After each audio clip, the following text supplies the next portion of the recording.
ஸ்ரீ குருப்யோ நமக. குருர் பிரம்மா குருர் விஷ்ணுர் குருர் தேவோ மகேஸ்வரக குரு சாட்சாத் பரம் பிரம்ம தஸ்மை ஸ்ரீ குரவே நமக. சதாசிவசமாரம்பாம் சங்கராச்சாரிய மத்தியமாம் அஸ்மதாச்சாரிய பர்யந்தாம் வந்தே குரு பரம்பராம். குரவே சர்வலோகானாம் விஷஜே பவரோகிணாம் நிதயே சர்வவித்யானாம் தட்சிணாமூர்த்தயே நமக. ஸ்ருதிஸ்மிருதிபுராணானாம் ஆலயம் கருணாலயம் நமாமி பகவத்பாதம் சங்கரம் லோகசங்கரம்.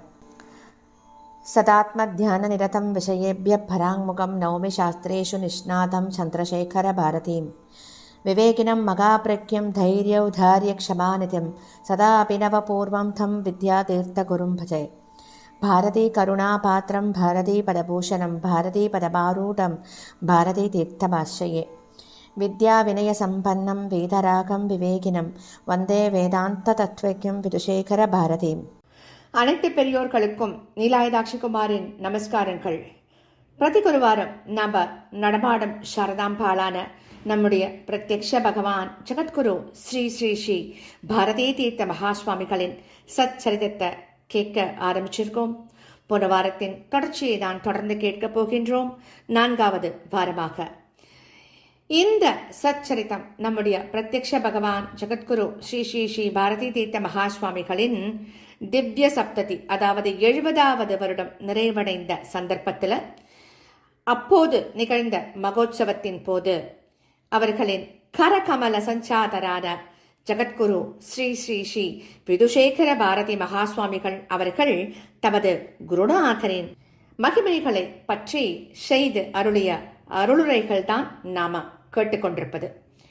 அதனால சில இடங்கள்ல அவர் சொல்வது போலையும் வார்த்தைகள் அமைஞ்சிருக்கும்.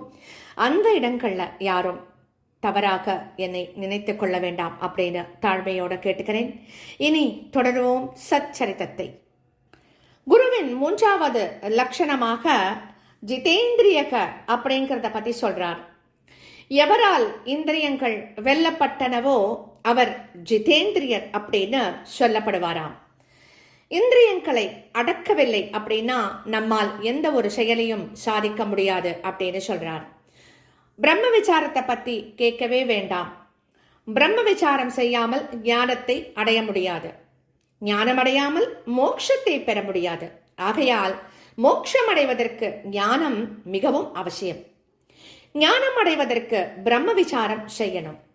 பிரம்ம விசாரத்துல யோக்கியதையானது சாதன சதுஷ்டியம் உடையவர்களுக்குத்தான். அந்த சாதன சதுஷ்டியங்களில் 3வதாக உபதேசிக்கப்பட்டதான சமாதி ஷட்கம் அப்படிங்கிறதுல இந்திரிய நிகிரகம், அதாவது புலன் அடக்கம் அப்படிங்கிறது சொல்லப்பட்டிருக்கு.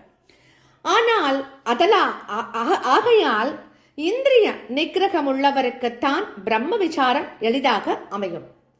புலனடக்கமே இல்லாதவனுக்கு பிரம்மத்தை கற்று உணரவும் முடியாது இல்லையா?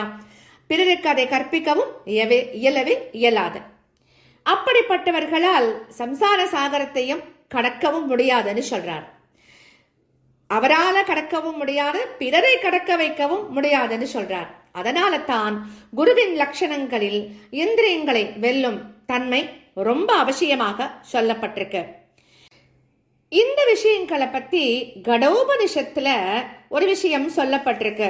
என்னன்னா, இந்த உலகில் ரதத்தில் பயணிக்கும் ஒருவன் தான் செல்ல விரும்பும் இடத்தை அடைவதற்காக ரதத்துல ஏறி அமர்ந்து கொண்டு கிளம்புறான். அந்த ரதத்தோட திறமையான சாரதியானவன் என்ன பண்றான்? குதிரைகளை கயிற்றால இறுக பிணைச்சு அவற்றை ஒரு கட்டுப்பாட்டோட செலுத்தினான். அப்படி அவன் கட்டுப்பாட்டுடன் செலுத்துவதால் தான் அந்த பயணியானவன் தான் செல்ல விரும்பிய இடத்தை சென்று அடைய முடியும். அந்த சாரதியானவன் குதிரைகளை கட்டுப்படுத்தி செலுத்துவதில் திறமையுள்ளவன் அப்படின்னாதான் பயணியால் தான் விரும்பிய இடத்தை சென்று அடைய முடியும். ஒருவேளை அந்த சாரதியானவன் திறமையற்றவனாக இருந்தால் குதிரைகளை கட்டுப்படுத்த முடியாமல் குதிரைகள் எந்த இடத்தை சென்று அடைகின்றனவோ தனக்கு தேவையற்றதான அந்த இடத்திற்கு பயணி செல்ல வேண்டியதாகின்றது. இப்படி ரதம் மற்றும் பயணி என்கின்ற உருவகத்தால் ஒரு சிறப்பான பொருள் வேதத்தால நமக்கு போதிக்கப்பட்டிருக்கு. இங்கு ஜீவன் அப்படிங்கிறவன் பயணிக்கு ஒப்பானவன். நமது உடல் அப்படிங்கிறது ரதத்திற்கு ஒப்பானது. புத்தியானது சாரதிக்கு ஒப்பானது. மனமோ குதிரையை பிணைக்கும் கயிற்றுக்கு ஒப்பானது. இந்திரியங்கள்லாம் குதிரைக்கு ஒப்பானவை.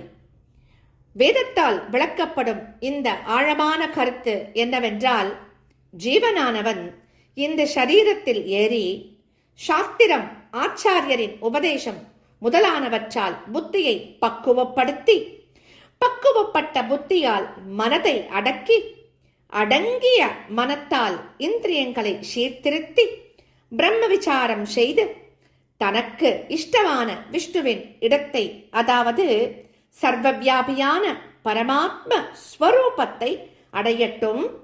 பரமாத்மனிலிருந்து வேறுபடாத நிலையை, அபேதத்தை அடைந்து முக்தனாகட்டும் அப்படிங்கிறது ஆகும். அது ஜீவனானவன் அடங்கிய இந்திரியமுள்ளவனாக இருந்தால் அப்போது அவனுக்கு இஷ்டமான மோட்சத்தை, அந்த இடத்தை அவன் அடைய முடியும். ஒருவேளை அவன் அடங்காத இந்திரியமுள்ளவனாக இருந்தால் அப்போது அவன் ஜன்ம மரணங்களின் சுழற்சியான சம்சாரத்துல உழன்று கஷ்டப்படுகிறான். ஆகையால் அடங்காத இந்திரியங்கள் முதலானவை பந்தத்திற்கு காரணமாகின்றது. அடங்கியவையாக இருந்தால் அவைகளை மோட்சத்திற்கு காரணமாகின்றது. இந்த விஷயங்கள் தான் மேற்கூறிய கடோபனிஷத்துல நமக்கு ரொம்ப அழகா விளக்கப்பட்டிருக்கு. அதனால தான் மனதை பற்றி குறிப்பிடும் பொழுது நம் முன்னோர்கள் இப்படி சொல்லியிருக்கா. என்னன்னா, மனையேவ மனுஷ்யானாம் காரணம் பந்த மோக்ஷயோகோ பந்தாய விஷயாசக்தம் முக்தியை நிர்விஷயம் ஸ்மிருதம் அப்படின்னு சொல்லியிருக்கா. அதாவது என்னன்னா, விஷயங்களில் பற்று கொண்ட மனதுதான் ஜீவர்களின் சம்சாரத்திற்கு காரணமாகின்றது. அதே மனது அடக்கப்பட்டு பரமாத்மனிடத்தில் நிறுத்தப்பட்டால் மோட்சத்திற்கு காரணமாகின்றது. ஆகையால் குருவானவர் இந்திரியங்களை வென்றவராக இருத்தல் மிகவும் அவசியமானது. எவர் புலன்களை வென்றவரோ அவர் தானும் சம்சாரத்தை கடப்பதோடு மட்டுமல்லாமல் பிறரையும் கடக்க வைக்கும் சக்தி படைத்தவராக உள்ளார். தமது சவத்தை சிறிதும் பொருட்படுத்தாமல் தர்மத்தின் ஏற்றத்தில் எப்பொழுதும் ஈடுபட்டுள்ள எங்கள் குருநாதரிடம் இந்திரியங்களை வென்றுள்ள தன்மையை நம்மால் கண்டு உணர முடியும் அப்படின்னு சொல்றார் நம்முடைய பிரத்யக்ஷ பகவான் ஸ்ரீ ஸ்ரீ ஸ்ரீ விதுஷேகர பாரதி மகா சுவாமிகள் நமக்காக. அடுத்த லட்சணமாக தன் குருநாதரை பற்றி அவர் என்ன சொல்றார் அப்படின்னா, சர்வாகமானாம் சாரங்கன்னு சொல்றார். புராண இதிகாச தர்ம சாஸ்திரங்களின் சாரத்தை, தாத்பரியத்தை எவர் நன்றாக அறிந்துள்ளாரோ அவர் சர்வாகமானாம் சாரண்யர் அப்படின்னு சொல்லப்படுவார். நம்முடைய தர்மத்தை போதிக்கும் அனைத்து நூல்களின் சாரத்தை அறிந்து உணர்ந்தவர் எங்களுடைய குருநாதர்.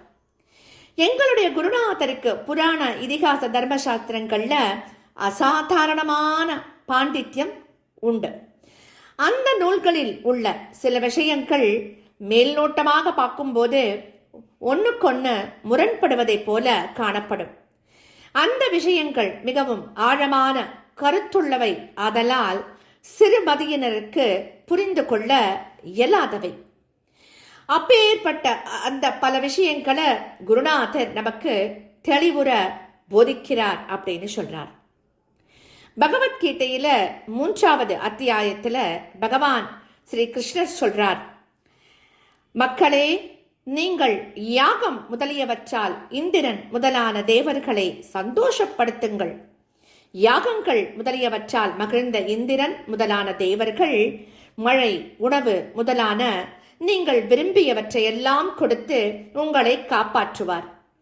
இவ்வாறு பரஸ்பரம் சந்தோஷப்படுத்திக் கொண்டு ஸ்வர்க்கம் முதலான நன்மைகளை பெற்று கிரமமாக மோட்சத்தை அடையுங்கள் அப்படின்னு சொல்றார். ஆனால் பாகவத புராணத்துல ஓரிடத்துல எப்போது நந்தகோபன் இந்திரனை பூஜிக்க விரும்பினானோ அப்போது பகவான் ஸ்ரீ கிருஷ்ணர் நமக்கு மற்றும் நம்முடைய பசுக்களுக்கு தேவையானவற்றை அனைத்தையும் இந்த கோவர்த்தன மலைதானே அளிக்கிறது. ஆகையாலே இதையே நாம் பூஜிப்போம். எதற்காக இந்திரனுக்கு பூஜை செய்யணும்?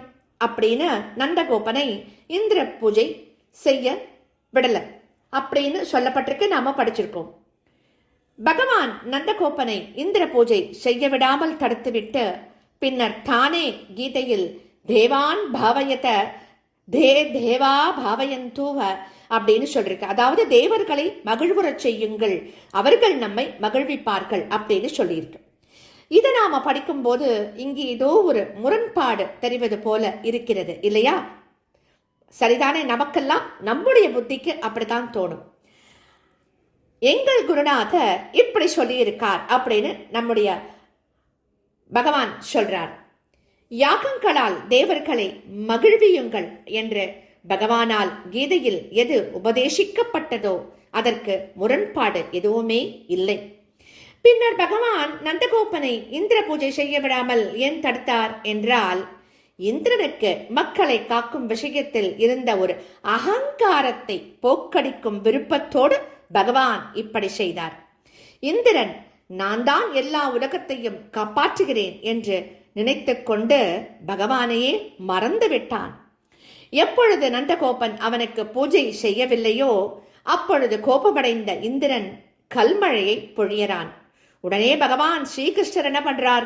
தம்முடைய சுண்டு விரல் நுனியில் கோவர்த்தன மலையை நிறுத்தி 7 நாட்கள் கோபர்களையும் பசுக்களையும் காப்பாத்துறார். அதற்கு பின்னாடி இந்திரன் தன்னுடைய தவறை உணர்ந்து மிகவும் வெட்கமடைந்து பகவானோட பாதார விந்தத்தை சரணமடைந்து மன்னிப்பு கேட்கிறான். பிறகு பகவான் அவனுக்கு அனுக்கிரகம் செய்கிறார். எந்த பரமாத்மாவின் அருளால் இந்திரன் உலகத்தை காக்கும் பணியை செய்து வருகின்றானோ அந்த பரமாத்மாவையே மறந்து தன்னையே அனைத்துலகையும் காப்பவனாக எப்போது நினைத்தானோ அப்போது பகவான் இந்திரனின் அகங்காரத்தை அகற்ற விரும்பியவராக அவனுக்கு பூஜை செய்ய விடாம நந்தகோபனை தடுக்கிறார். அதனால இந்த விஷயங்கள்ல எந்த முரண்பாடும் இருப்பதாக நாம நினைச்சுக்க முடியாது. நாம் அனைவரும் தேவதைகளை பூஜிக்கத்தான் வேண்டும். தேவதைகள் நம்முடைய யாகங்களால் சந்தோஷப்படுத்தப்பட வேண்டியவர்களே.